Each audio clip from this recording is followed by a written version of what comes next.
Editor note spoiler follow for the X-Files season 11 episode 2. This previously on the X-Files, Agent Mulder and Scully are back to investigating paranormal crime with the Utah with some help from a group of known as the Lone Gunmen, until the Lone Gunmen nobly sacrifice themselves to save the world back in season 9. This week Dorsey, Mulder and Scully are enjoying a lazy night dozing in front of the TV when Mulder's cell phone start getting strange messages from the presumed dead Langley.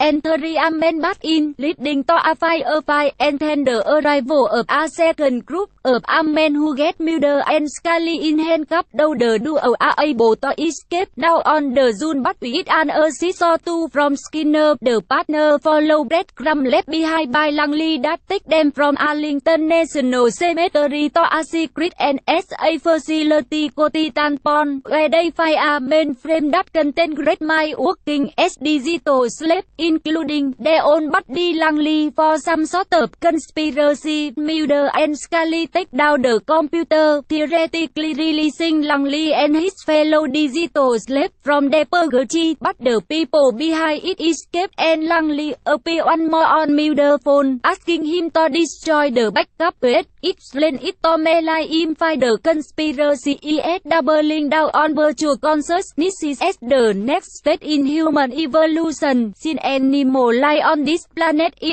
doomed, Langley from the Lone Gunmen got himself stuck in a digital hell. Mulder and Scully try to free him, and it's a lot of fun in them solve puzzle and investigate, even if they basically fail in the end. And the Ramon play on, make out what who know what Mulder and Scully were doing on that couch before or after falling asleep, but even without confirmation of them having a physical relationship, it's undeniable that Gillian Anderson and David Duchovny chemistry was operating on a whole other level this week. Not only that, but their interaction in this didn't feel like more of the same platonic partnership that we've grown accustomed to, perhaps because we were seeing them in a more informal light. There was an easy breeziness to their scene together, and Mulder and Scully were in nearly every scene together. Within all that often the case which made this 25-year partnership feel more believable than it's been in quite some time. Also, yes, from Mulder calmly informing Scully that you look good to this exchange. Scully, why do you operate so well with your handcuff behind your back? Mulder, as if you didn't know, the entire episode was a super dream. Nostalgia alert, not to get too sentimental, but the Lone Gunmen were always a cheat on screen, and it's nice to see them remember fondly, as evident by the prominent frame photo in Mulder's living room that might resemble publicity ad for their fledgling spin-off treat more the X-Files. But reason not to worry about season 11 being the end on so triggering a nostalgia alert is the plot similarity to another X-Files episode season 5 Cutest, written by William Gibson and Tom Maddox. That story was also about people seeking to upload their consciousnesses for a digital existence, though in that case doing so worked out a whole lot better for everyone involved. But it's not 1993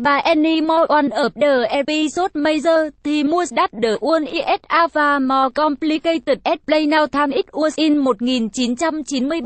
A message hit home, particularly while by Mulder standing at the road graveside, remembering the day when government conspiracy so an awful lot easier to check. Skinner comment about how the world has changed and the head evolution musing about America play less well, just because of the jumbling together of implications involving the executive branch of the government. There are times when Chris Carter decided to keep the X-Files grounded in the real world feel like it serves as a disadvantage, especially given how nothing Carter and his writer come up with can beat the surreality of today's news. If the show were to exist more in its own clean fictional universe, it might be a lot easier to pass and a lot easier to ultra nerd. Fact, you know, during season 9, we had a pretty good understanding of where Mulder and Scully happen to lie. Here in season 11, that is true of Mulder. In fact, we we now have his home address in Far Corner, Virginia, which by the way is a big of a commuter FBI headquarters in Washington, D.C. But where does Scully lie when it comes to this question? This is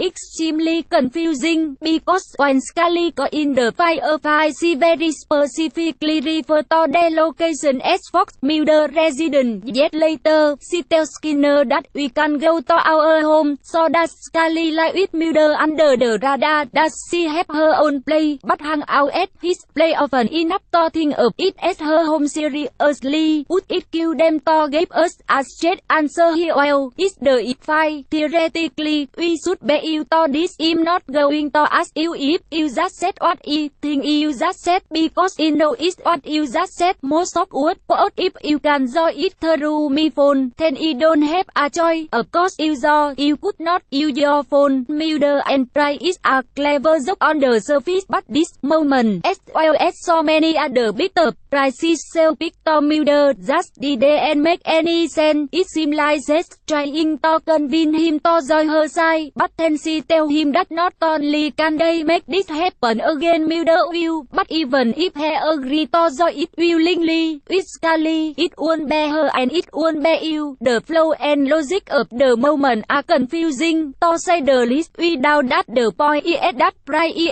a terrible salesperson. Instead, it simply seems like a scene that just doesn't hold together. Dear Diary, today me had left when Agent Scully suggested spontaneous human combustion. Best quote Scully, you look so adopt just there, over up in a boat in the boot of a skanky bar, with your finger wrapped around the grip of an assassin Glock. Mulder, there were a number of charming exchanges this week, not the least of which was Mulder and Scully digging with delight into bread muffin, but this specific moment represented one of the things we enjoy most about this. As mentioned before, the way in which they interact feel like it's truly evolved and not in a with this topic abandoning human form sort of way. Final report and talk the ending, which reveal that Langley is still trapped in some fashion, and the coolly high red cycle we thought was dead is now stalking him through digital space. Is hella problematic if only because it's